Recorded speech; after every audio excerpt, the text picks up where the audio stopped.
Welcome to the Black Liturgy, where forgotten truths are resurrected and history is stripped of its lies. There are moments in history that don't just disappear, they get buried. Not because they are irrelevant, but because remembering them changes you. This is one of those moments. The sound you're about to hear is not an echo of the past. It's a door opening from within, a door that should have never existed. A door 14 women sealed from the inside and never walked back out. Listen to in the hill-shadowed village of Breach Hollow. In the year 1846, the morning bell did not ring. The shops opened late. The wind slowed. The bees, so vital, so clockwork, hovered, confused. And on the ridge, above the town's heartbeat, the convent of Perpetual Mercy stood still. No smoke from the chimney. No figures crossing the garden. No chant, no psalm. Just silence. But silence is never empty. It's the sound truth makes when it hides. The sisters, 14 of them, were seen last on the Feast of Magdalene. Veils straight, heads bowed, hands folded as if clenching onto something that didn't belong to this world. That day, they disappeared, not vanishing into air, but sealing themselves inside their convent. Door bolted from within, windows waxed shut, prayers turned inward like a spiral staircase leading down instead of up. They called it the vow. Not of silence, not of poverty. Something older, the locals believed it was a retreat, a spiritual fast. But by the seventh day, the grocer's boy returned from the hill pale and shivering, speaking only in loops of numbers, 1 to 14, then starting again, faster each time. His lips trembled not from fear, but from contact. He said he'd knocked, and behind the iron door, he heard breathing, many breaths, all synchronized, all measured. Not like sleep, like ritual. Let me ask you something. If I told you that breathing could summon things older than language, would you laugh? Would you turn off this video and go back to comfort? Or would you lean in, knowing that some rhythms aren't human and some vows were made long before churches were built? This wasn't a retreat. It was a return. Weeks passed. No food, no water, yet no bodies, no cries for help, no rot. Something should have died in that silence. But instead, it grew. Then came the birds. Not sparrows, not crows.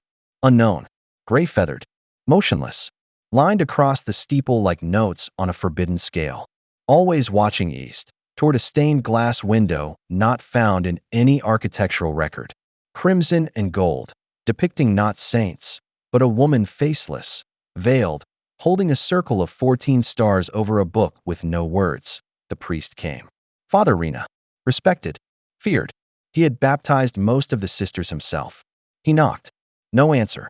He shouted psalms in Latin, in English, invoking God. But the air remained still.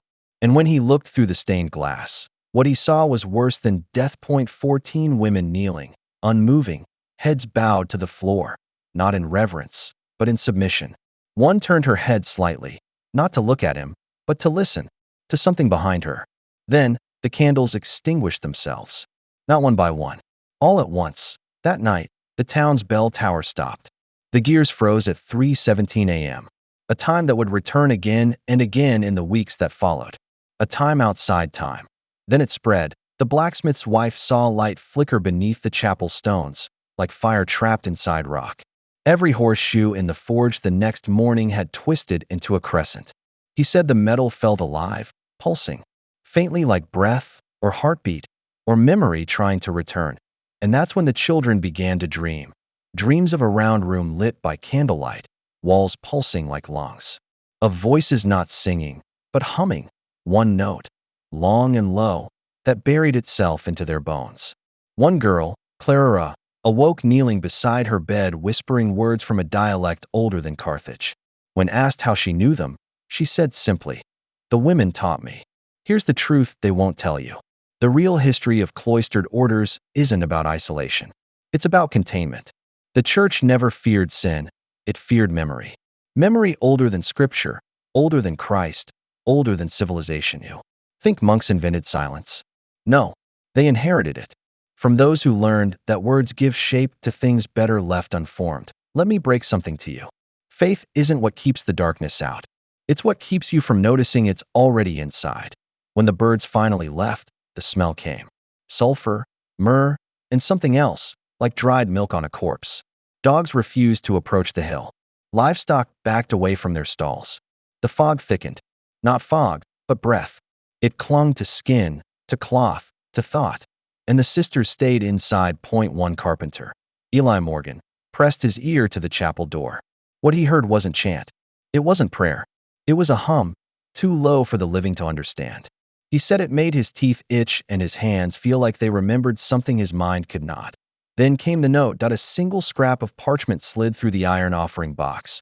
Push from the inside. Point four words that we have remembered now. If you're still watching, know this. What you're hearing is not just story.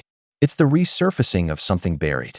Something that survives not in record, but in rhythm, in structure, in shape, like the prayer room. No plans ever mentioned. Its shape, no visitor ever entered.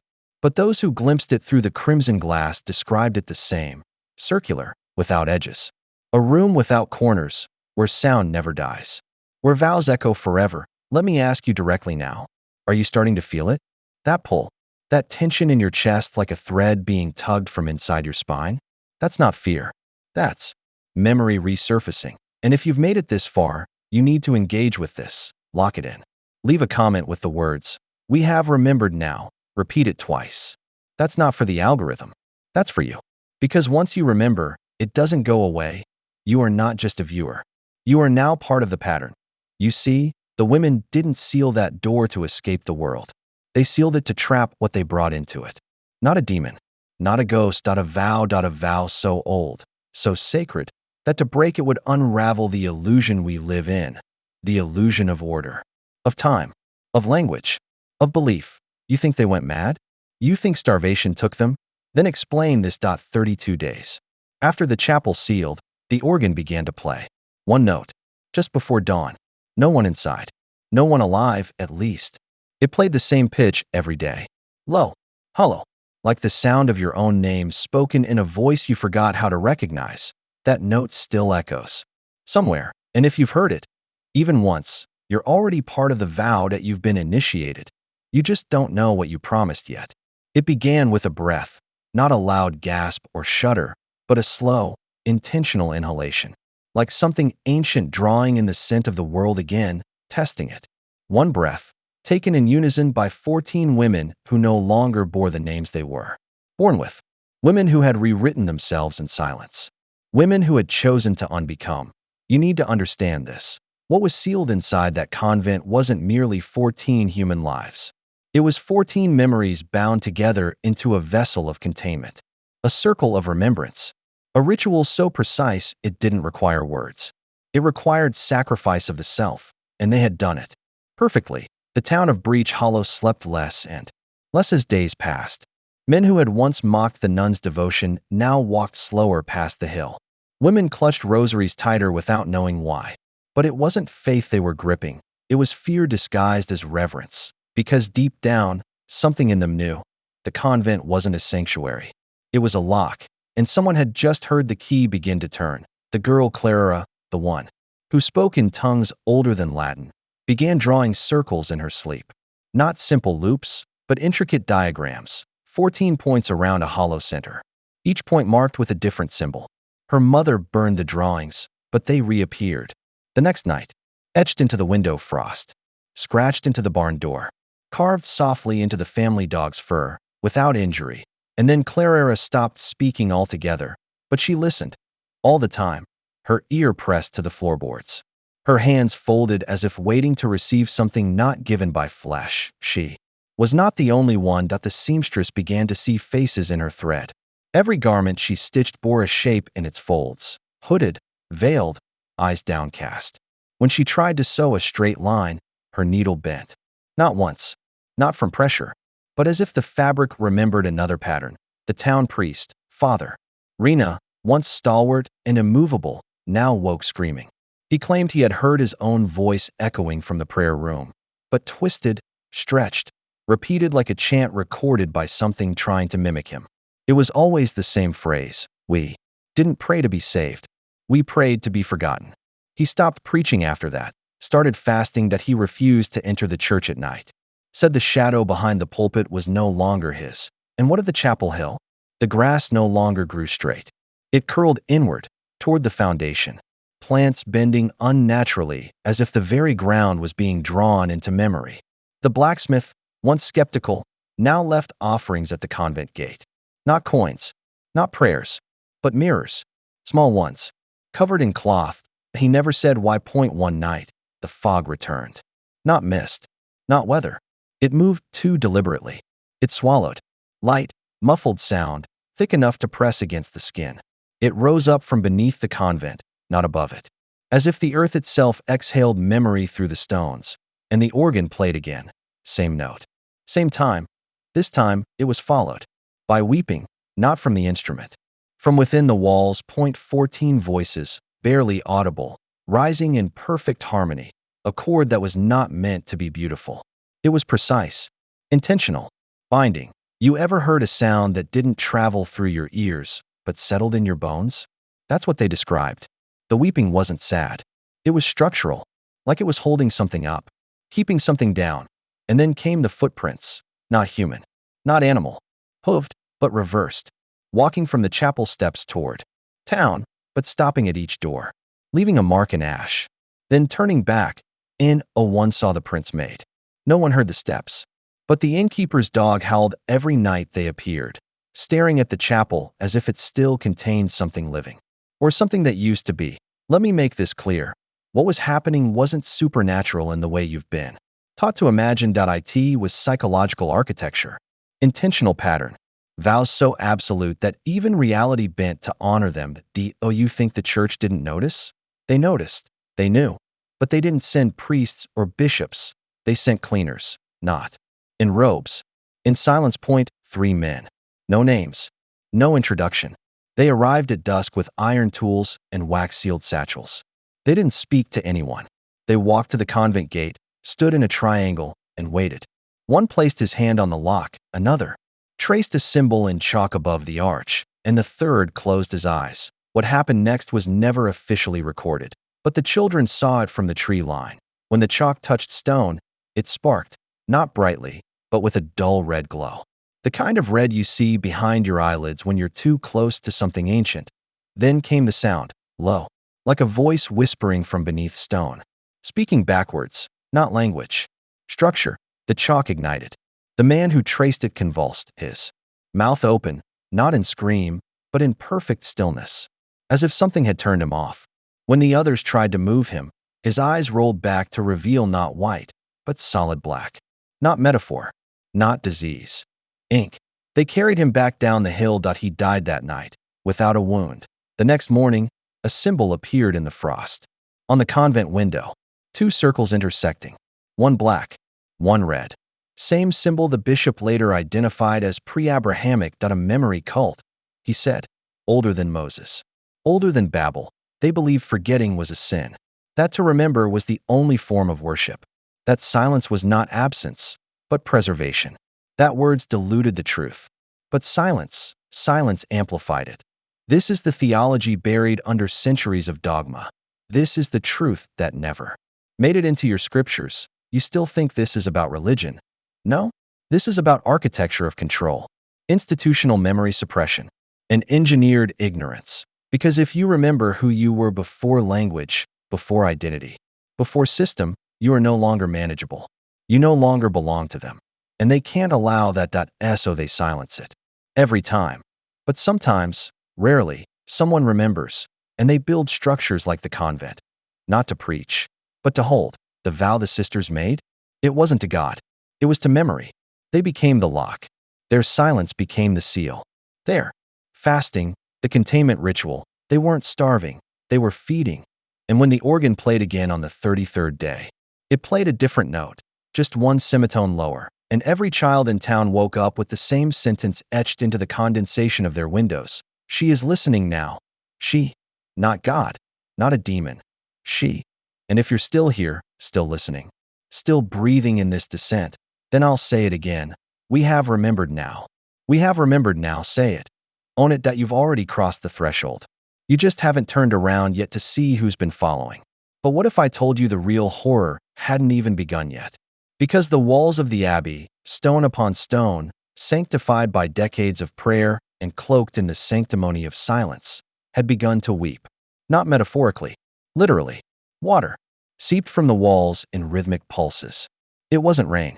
It wasn't groundwater. It smelled faintly metallic, like rust, or worse, like blood. The local priest tried to bless the premises, but he collapsed mid-prayer, gripped by seizures and an overwhelming sensation that, in his words, something ancient had opened its eyes beneath the chapel. No one dared say it aloud, but they were thinking it. This wasn't spiritual devotion anymore. This was containment. These 14 women weren't preserving their souls. They were holding something back. And maybe they weren't doing it willingly. The disappearance of Father Albinus confirmed it. He'd been a visiting Benedictine monk known for his unshakable faith and his aggressive exorcism methods. He entered the abbey one morning with incense, scripture, and determination. He never left. Not a single scream, not a single sound. Just vanished into the silence. His belongings were found folded at the foot of the inner garden, as if he'd undressed to take a walk and forgot to come back. After that, the church shut down all investigations. The Vatican's response was cold, mechanical, sterile. They labeled the convent unfit for further visitation, citing structural decay and psychological risks. But the locals knew. The townspeople began calling it the womb of God, but not in reverence, in fear. They believed something had gestated inside those walls. Something born not of heaven, but of a mistake, a breach. And the nuns? They were not worshippers anymore. They were midwives of horror. One shepherd, a man named Elias, had stumbled near the abbey with his flock. He later reported hearing something that sounded like a child crying. Only, it wasn't a child. The cry was too deep, too guttural, layered with strange echoes. His flock refused to enter the field again. They'd scatter in terror every time he got close. Even the birds flew wide around the abbey, like it radiated a frequency only the animals could sense. Then there were the lights. Strange pulsations. At night, soft at first, like candle flickers, but they grew. Beams of blue and green that pulsed through the stained glass. They didn't behave like lanterns or torches. They flickered like signals, coded pulses. And always at the same hour, 3:33 a.m., the hour long associated with inverted holiness. Witching hour, devil's breath. And soon after, the townspeople started experiencing it too. Hallucinations, sleep paralysis, missing time. Their dreams were no longer their own. They dreamed of chanting, not in Latin, but in something older. Something with clicks and tones and guttural expulsions, a language that didn't belong on earth. One woman dreamt of standing before a veiled altar, her hands soaked in black oil, her eyes gouged out, yet still seeing. She painted what she saw on her barn wall. A swirling eye, surrounded by 14 identical women, mouths sewn shut, their fingers touching a void that bled light. The villagers painted over it, burned the barn, tried to erase it from memory. But memory is a trickster, especially when fear feeds it. Those women, those silent nuns, had entered into a pact, either with heaven or something beyond heaven's reach. The silence they took wasn't just a spiritual discipline. It was a seal, a lock, a final defense. And now something was testing that lock. Because one day, the silence cracked. A single sound was heard coming from the abbey. A scream. Not of fear, of pain. Then it was gone. Silence resumed. But those who heard it never fully recovered. One boy, just 13, began drawing sigils compulsively on every wall of his home, hundreds of them. When asked why, he whispered, to keep her away. The veiled one. Who was she? One theory came from a forbidden book confiscated centuries ago and kept in a monastery vault, bound in chain and iron. It spoke of a saint never canonized, whose face was erased from all records. She had performed miracles, yes, but not through God's will, through something older. She bore the mark of the veil, a sigil of endless recursion. She taught 14 disciples, all women, all virgins, all mute by choice. They did not pray with words. They prayed with vibration, chantless resonance. They aligned themselves with frequencies not heard, but felt. The book claimed they were attempting to open a way, not to heaven, but to what lay beneath it, a kind of metaphysical root system where the gods buried their mistakes. What if the abbey was one of those roots? What if it was planted not as a sanctuary, but as a cork, a stopper? And what if those women, in their purity, were chosen to sit atop it? not as worshippers, but as guardians. Not saints, prison wardens, bound by a vow so powerful that it echoed across generations. But something weakened the vow. The world grew louder. The veil thinned. Perhaps the last woman to take the vow was not pure. Perhaps one of the 14 broke in her soul, if not in body. It only takes one fracture to let the poison leak through.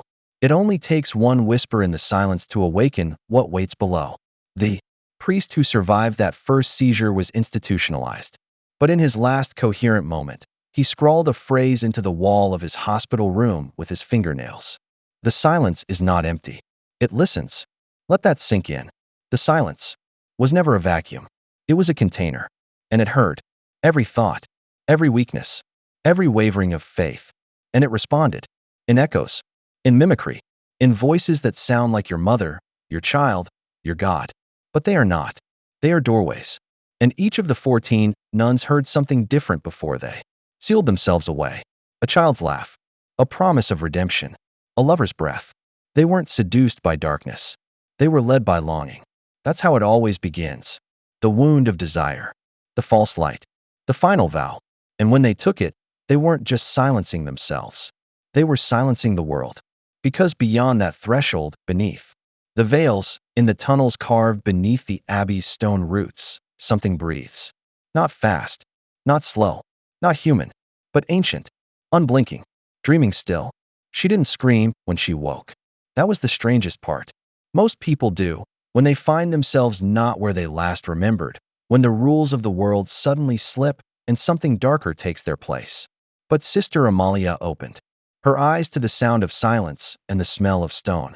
No candlelight, no windows, just walls, thick, damp, impossibly ancient, and pressing in with the weight of memory. Her wrists were unbound, her feet bare. She sat up slowly, feeling the sting of bruises along her ribs, and listened.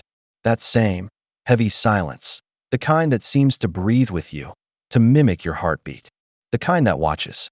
Across the room, on the other side of a low arch, stood a single wooden door, carved with symbols no nun should recognize. But she did. They all did. That's why they stopped speaking. That's why they sealed the gates.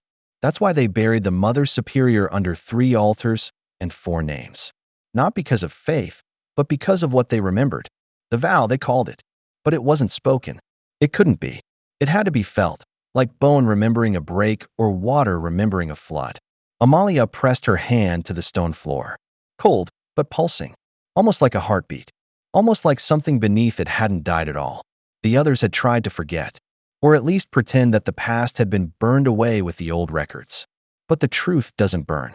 It waits. Sometimes in silence. Sometimes in blood. And when the orphanage merged with the convent in 1874, they thought they were just taking in lost children. But they weren't lost. They were hidden, left in baskets with identical scars, eyes that didn't blink at candlelight, tongues that knew Latin before they could speak. Amalia had been one of them, but she'd suppressed it, swallowed it with holy water and hymns. Until the night the well screamed. Until the night Sister Inez walked into the chapel with her eyes sewn shut and a smile too wide for her face. "He's coming," she had whispered. And we opened the wrong door. That's when the silence began. That's when the 14 chose to remain. Not for penance, not for peace, but to trap something or someone. Amalia stood, legs trembling, and moved toward the door. Her fingers brushed the carvings. They shimmered faintly, like oil on water. She could feel the others, buried in cells like hers, scattered through the underground like pieces of a broken seal. Waiting, guarding, remembering. One had tried to leave years ago. Sister Beatrice.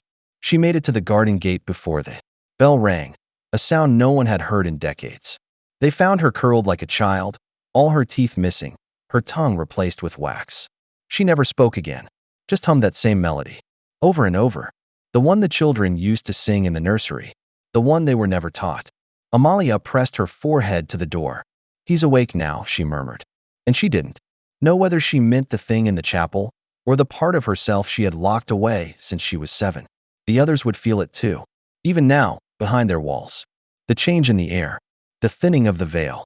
Sister Magdalene, the oldest of them, used to say the world outside was just an illusion, painted over truth like plaster over rot.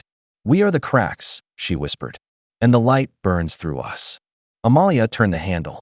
The door groaned open into a corridor of endless arches and flickering lamps. A whisper touched her ear. Not a word. A memory. Of fire.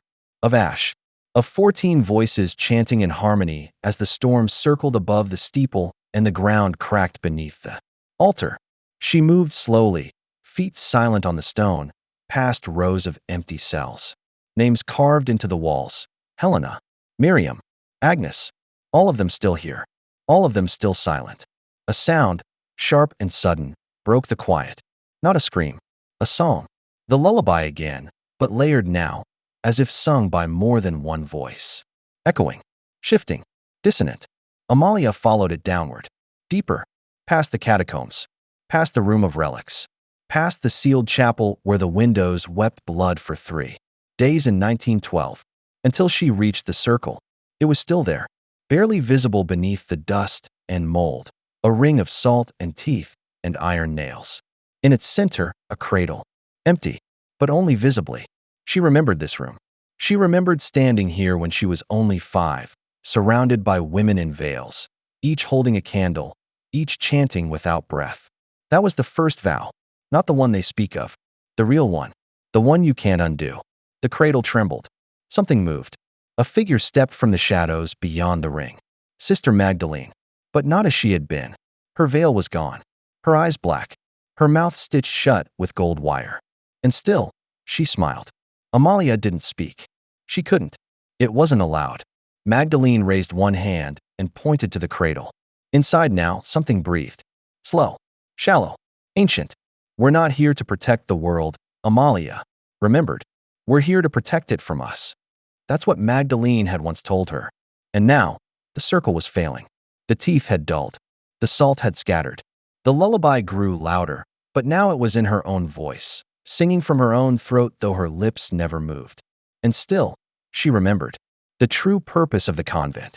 The true identity of the 14. Not nuns. Not prisoners. Not saints. But vessels. Chosen not for their purity, but for their proximity to the original wound. The one that split the heavens. The one that bled into time. She stepped into the circle. The lullaby stopped. Magdalene vanished. The cradle was full. Of shadows. Of herself. A younger version. Silent. Watching. Smiling with lips that never learned to lie. Amalia knelt. And wept. Not from fear. But from memory. Because she knew now, they never sealed the chapel to keep something in. They sealed it to keep something out. And now that door was open. Not by force. But by invitation. The silence hadn't been a prison. It had been a beacon. A signal. A prayer in reverse. The others were waking now. One by one. From their cells. From their illusions. The world above would shift. The skies would bruise. The bells would toll backwards. And 14 forgotten names would rise in unison to sing the lullaby again. Not to soothe, but to summon. Amalia stood, eyes closed, lips parted, and sang. The circle cracked. The cradle burned. And the vow, the real vow, was fulfilled. Not in silence, but in sound. The sound that came before creation. The sound that will remain after the last light fades. And as the stones wept and the air bled and the convent remembered its true shape, she stepped through the cradle and into the dark, where the others waited, where silence was a lie, where the end had already begun. They never found the bodies. No bones. No clothing. No physical trace that 14 human women had once lived behind those monastery walls. Only silence remained. Walls stained not with blood, but with secrets. Every ledger page had been torn out. The entry logs, missing. The baptismal records, shredded. What was left behind was something deeper, more immovable than stone, absence. An emptiness that seemed deliberately preserved. The silence itself felt curated. Preserved like a relic. It wasn't neglect, it was design. This was not a convent that had decayed into oblivion. It was a place carefully folded away from history. Hidden not by nature's erosion, but by human intention, locals began to say the nuns had never been real, that they were a ghost story, a hallucination. But in every town nearby, elderly residents would recall their presence.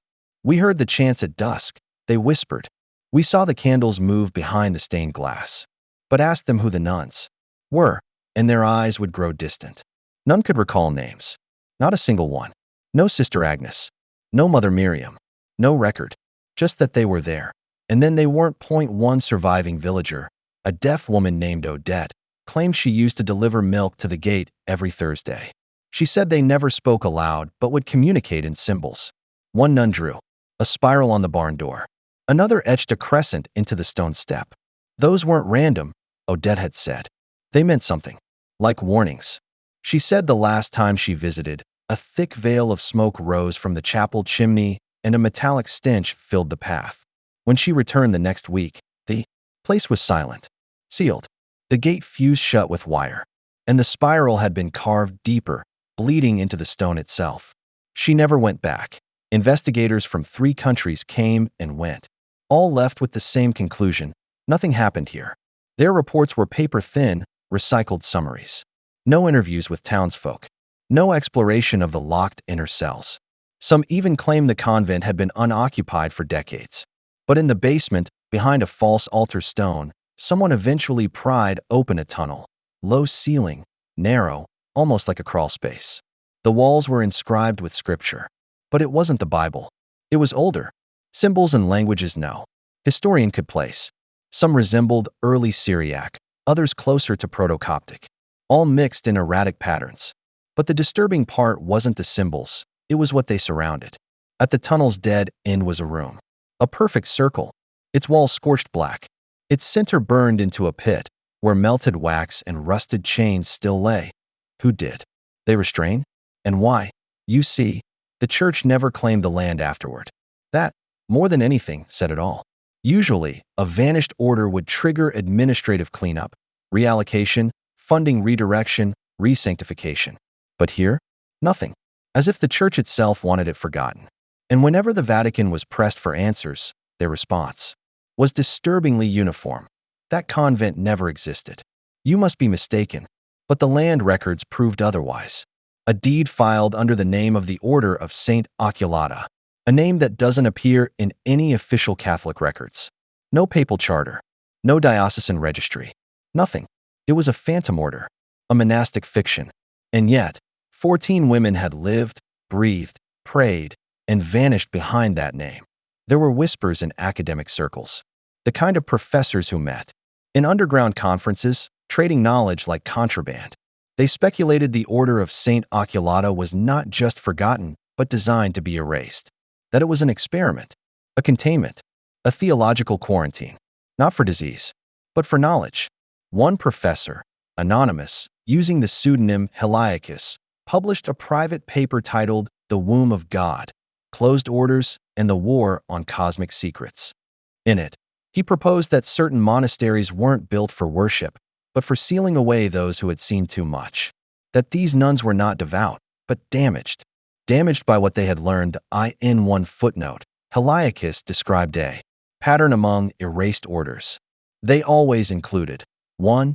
Extreme isolation, 2. Removal of all written correspondence, and 3. One final, symbolic act of closure. For Occulata, that act was the sealing of the tunnel with molten wax. A religious cremation of space itself. One line in the paper still sends chills. Some truths, once heard, rot the mind, not because they are false, but because they reveal that everything else is. But what truth had the Occulata nuns uncovered? A historian named Emmeline Graves, working out of Dresden, believed she had found the answer. In 1892, a year after the last sighting of the nuns, a priest named Father Malachi Odo was found wandering the streets of Rouen, France. Naked, bleeding from the ears, repeating one sentence over and over. They looked into the eye. He died. Before dawn. No identification on him, except for a locket bearing the same spiral symbol Odette had seen carved on the convent's wall. Inside the locket was a note, no bigger than a thumb. It read, Occulata. We sealed her again. Pray we forget where. Who was her? Was it a woman? A force? A presence? Was she divine or profane? The note didn't say, but the term Occulata roughly translates to the one who sees. Not seer, not visionary, but something more ominous, something always seeing. Some took this literally, that perhaps the Order of Saint Occulata wasn't devoted to God, but to something. watching from beyond, a cosmic observer, a sentient eye embedded in the folds of reality. Not benevolent, not evil, just observing, indifferently, eternally. If this sounds absurd, understand this. There are caves in France, undisturbed for tens of thousands of years, with symbols matching the Oculata spiral. There are Tibetan scrolls, dated before Christ, depicting women in chains circling a central eye, the same formation found beneath the convent floor. And in the desert south of Alexandria, archaeologists uncovered what they believed was an early Christian tomb, but instead of crosses or saints, its walls were painted black with only one motif: a single eye surrounded by weeping women. Across cultures, across centuries, the same geometry, the same story. Now ask yourself, why did the Oculata nuns isolate themselves so completely? Why seal themselves inside, deny the world their presence, and choose to be forgotten? Some say it was to protect the world from the knowledge they held. Others say it was the only way to protect themselves from being seen back. Because maybe they didn't just discover the eye, maybe they woke it. There was a final message, recovered decades later in a collapsed section of the convent's foundation. It had been scrawled into the wood of a stairwell beam, hidden by a layer of dust and mildew. The words were carved in Latin, rough and desperate. Vidit numbers. Numquam claudat oculus. Translation: it saw us. The eye will never close. And yet, even now, people still report dreams of the chapel, the circular room, the pit, the whispers of women praying in languages they've never heard. Some claim they awaken with wax in their ears, others with scratches on their palms, spiral-shaped. Is this mass hysteria, a cultural echo, or something bleeding through from the space the nuns sealed shut? Because here's the truth few dare admit. The vow of silence wasn't just symbolic. It wasn't about humility. It was protection. Silence was the last defense, the only thing that stopped the eye from hearing. Because in their final hours, the 14 nuns weren't trying to hide.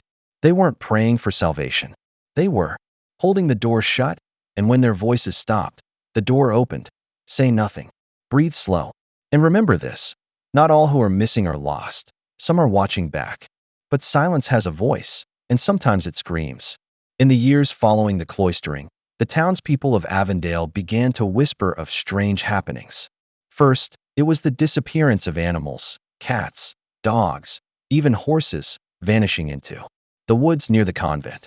Then came the stories of people, usually drifters or the mentally ill, who passed through the area and were never seen again. Of course, nothing was ever proven, but it was enough to birth fear. Enough to ignite a cold suspicion that whatever had moved the sisters to seal themselves in had never truly stayed behind the walls. It had merely taken up residence. One man, Father Gabriel Rourke, dared to investigate. He was sent by the diocese, under the guise of inspecting the condition of the convent, but those who knew him believed he was also acting on something more personal. His sister, Sister Magdalena, had been among the original 14 nuns who had locked themselves away. And though the church had assured him of her well-being, he never received a letter, never heard her voice, not even once in 23 years. He arrived in Avondale during a hard winter. Locals offered no warmth. Many refused to speak of the convent at all. Rourke wrote in his journal that even the trees around the grounds leaned away from the building, as if nature itself rejected the stone carcass that housed something long dead, or worse, something still breathing. He was granted access. On a bitter January morning, the nuns did not speak, they gestured only. One wore a veil so thick it seemed meant not just to hide her face, but to conceal her entirely. Rourke was not permitted to ask questions, nor step beyond the common areas. He was shown the chapel, where not a single candle was lit. He was shown the sleeping quarters, though he noted that there were now only 12 beds. And he was given a meal, bread and an unidentified broth, by a young novice whose eyes, he wrote, were as ancient as the stones beneath her feet. On the third day, Rourke vanished. His horse remained tethered behind the inn. His journal, however, was found beneath the floorboards of his room weeks later, wrapped in oilcloth, as if he'd known he wouldn't return. In its final pages, he wrote something that was quickly sealed away by the church, but fragments of the text were leaked by a former archivist who later died under suspicious circumstances. The leaked passage read, I have seen the true reason for the vow. It is not a prison. It is a seal. They are not hiding from evil. They are containing it. And God help us all if the silence is ever broken. The church, naturally, dismissed the account. They claimed Rourke had suffered from delusions, that his sister had died peacefully many years prior, and the nuns had taken a vow of silence and mourning, not madness. But those who lived near Avondale didn't buy it. They began to keep their children away from the woods. They boarded up windows that faced the convent. And more than one family packed up and left in the dead of night, without ever saying why. And then came the fire. It began just after midnight on a moonless night in 1894. Witnesses described the flames as unnaturally pale, almost white, and rising in thin columns rather than chaotic bursts. The fire consumed only the convent. Not a tree, not a blade of grass beyond the stone walls was touched. And when townspeople arrived the next morning, the convent had been reduced to cinders. All 14 nuns were presumed dead. No bodies were ever recovered. The stone foundation had cracked in places, revealing deep tunnels beneath the convent, tunnels that hadn't appeared on any blueprint, and whose walls were covered in symbols no one could decipher. The church moved quickly. Within weeks, a construction team arrived to pave over the ruins. They built a new parish on the edge of town and forbade any reference to the convent in sermons, letters, or official records. But the memory lingered, like smoke that clings to the soul. Some say the ground still glows faintly at night. Others claim they hear chanting from beneath the earth when the wind is just right. And yet, there was one final chapter, one that would never make it into any official record.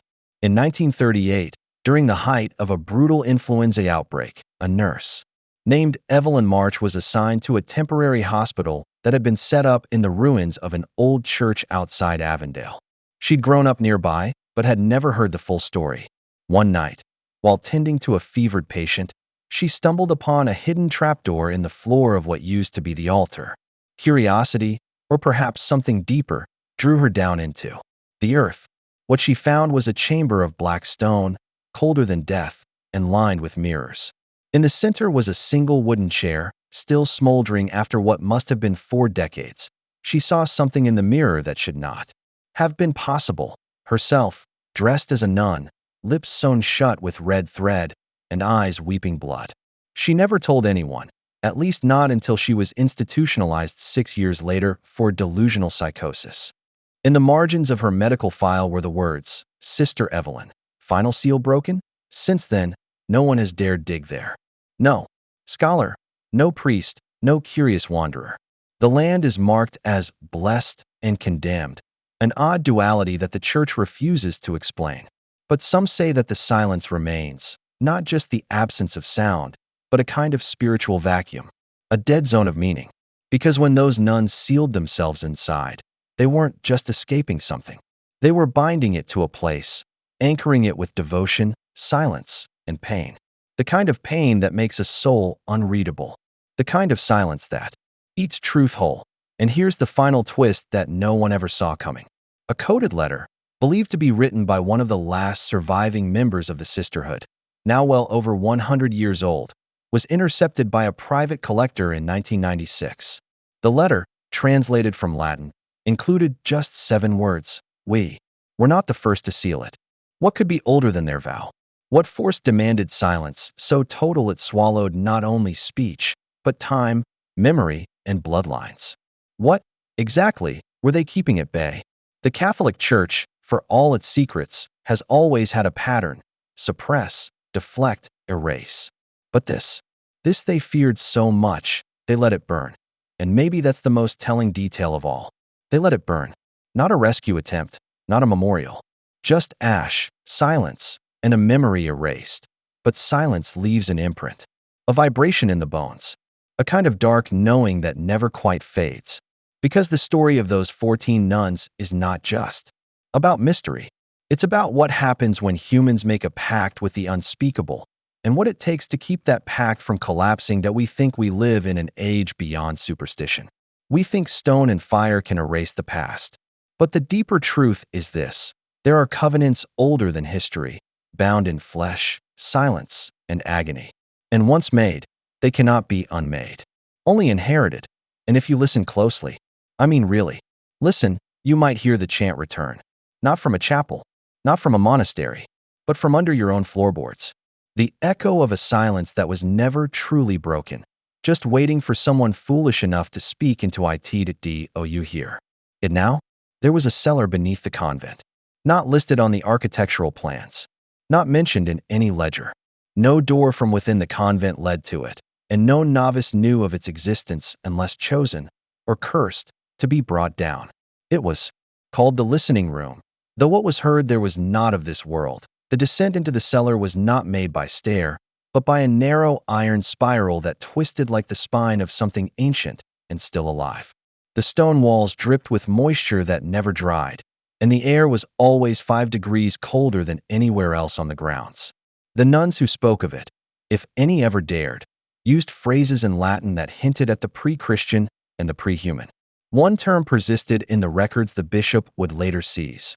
Audient, said non loquuntur, they listen, but do not speak. Sister Adrielle had never been to the listening room until the night after Sister Lenora's final confession.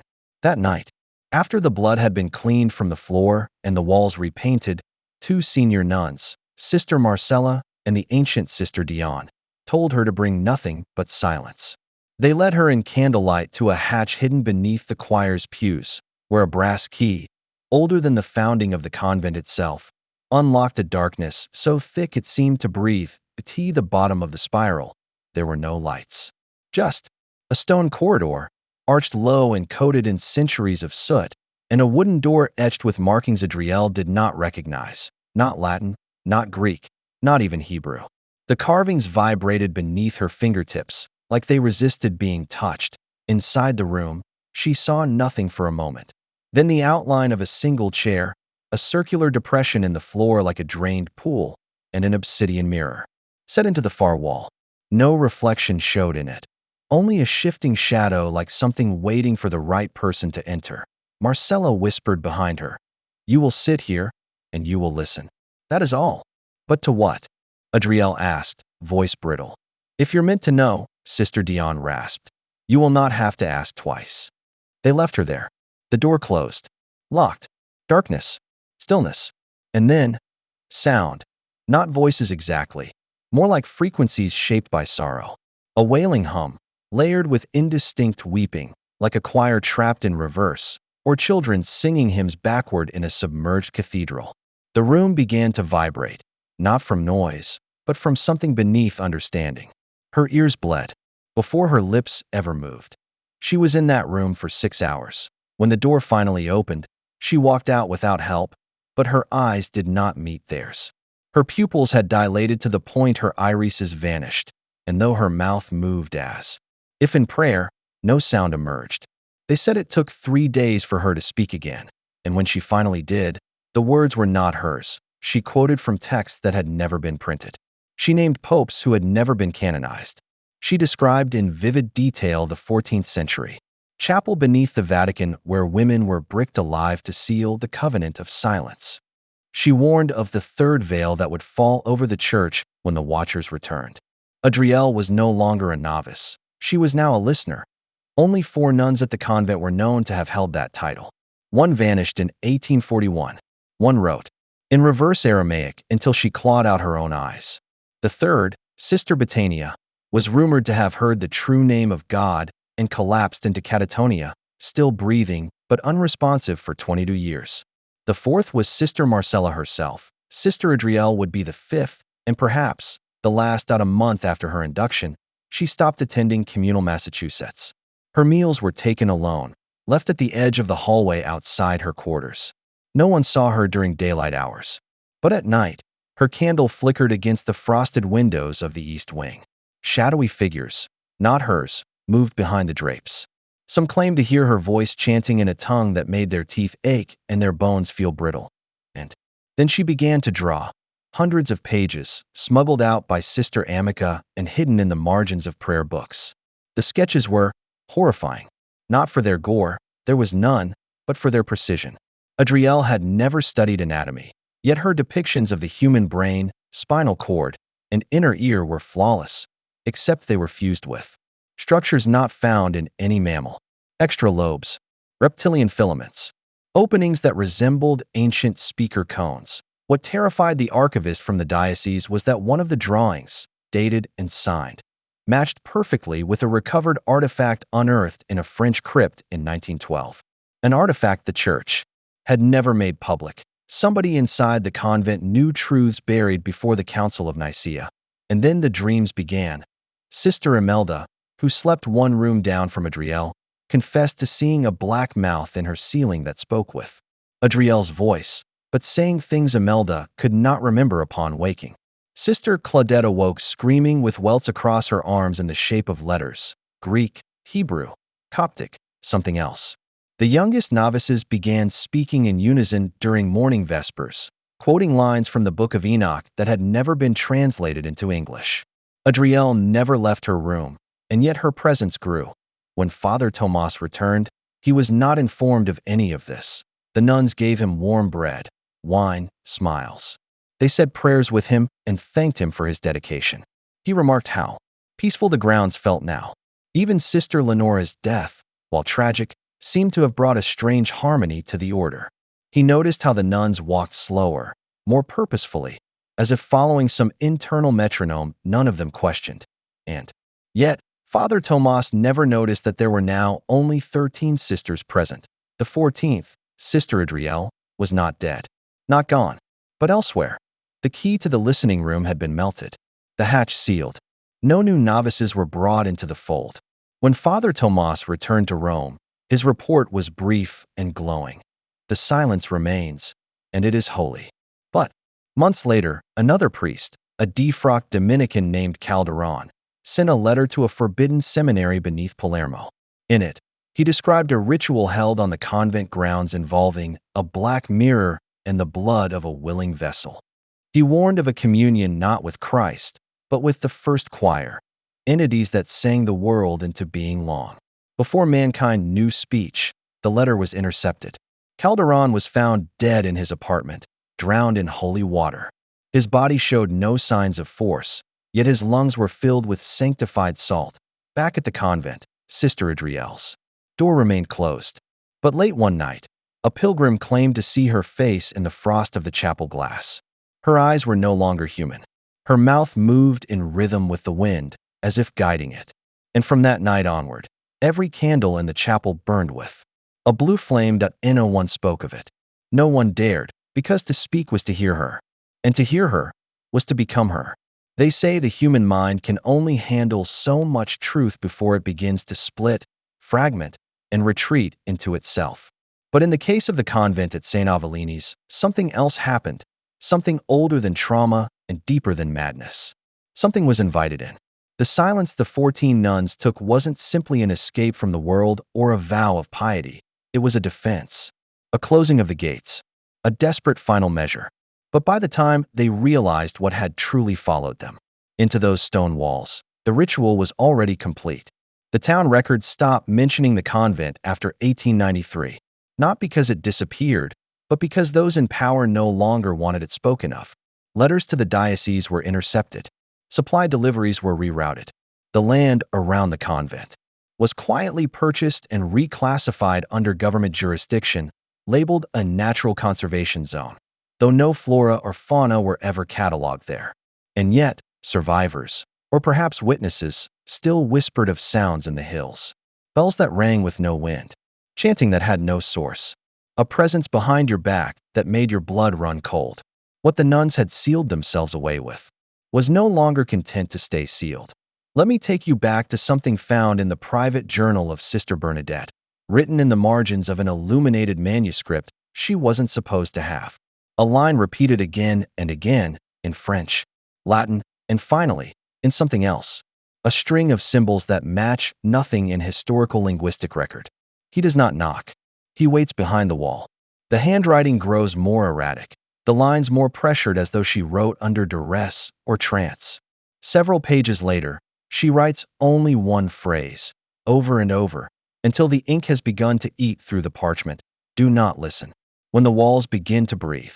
And in one final entry, dated only as the day of the 13th hour, she writes, "The silence is the cage. Our voices are the keys." Pray we do not speak.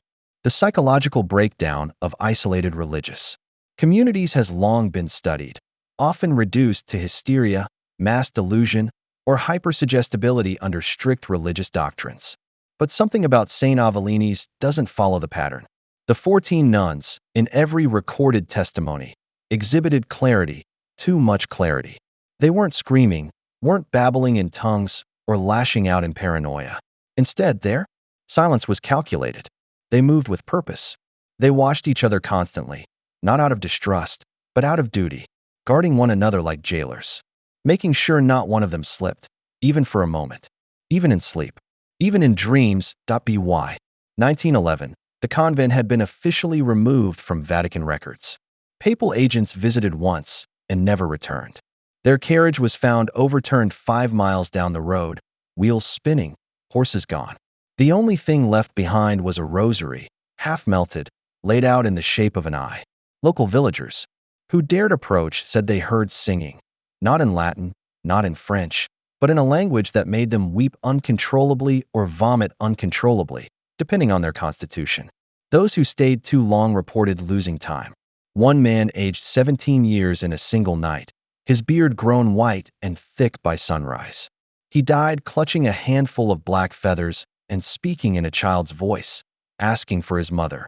Now consider this. In 1934, during the height of global occult experimentation and esoteric psychological research, a German expedition financed by an unnamed industrialist attempted to access the ruins of the convent. Their notes were recovered decades later, partially burned and heavily censored. One phrase stands out, scrawled in the final surviving page. The silence is sentient. It turned our breath against us. They had recorded no physical resistance, no creatures, no traps, just the overwhelming inability to speak, and then the overwhelming inability to think. Like their identities had been drained out by the act of crossing the threshold. By the time the war ended, no further expeditions were authorized. Not by the French government, not by the church, not by anyone. The land remained untouched, or so it seemed. But in 1967, a child, Marie-Claude Legrand, went missing during a field trip on the edge of that very conservation zone. She was found 2 days later, miles from where she vanished, completely unharmed, but changed. Her eyes were entirely black, not dilated, black. No sclera, no iris, no pupil. She could not speak for 6 months, and when she finally did, she whispered only one word over and over again for the rest of her life. El Reviant. He is coming back, and she wasn't the only one. Between 1972 and 1984, 11 disappearances occurred within a 5-kilometer radius of St. Avellini's grounds. In every case where the individual was recovered, they exhibited extreme symptoms of trauma, but no physical injuries. Most were institutionalized. Those who could form words said remarkably similar things. The black nun walks at night. Or, she waits with her face in the corner. Or more cryptically, they are hollow now. All their prayers got out. What does that mean? What kind of prayer gets out? This brings us to the one known survivor of the original 14 nuns, Sister Magdalena. She was the youngest at the time of the sealing, only 19, a postulant. She wasn't meant to be there, but she begged to be included, convinced she had seen what the others had seen. In 1989, at the age of 115, she finally broke her silence, just once. She was living in a private hospice under a false name. Her final words were recorded by a nurse who had no idea what they meant. In Latin, Magdalena said, "It has learned to echo. Now even the faithful are hollow. We are not the ones who stayed. We are the ones who were left behind." And then, she died, not with a smile, not with peace, but with her eyes wide open in terror, as if something had just stepped into the room.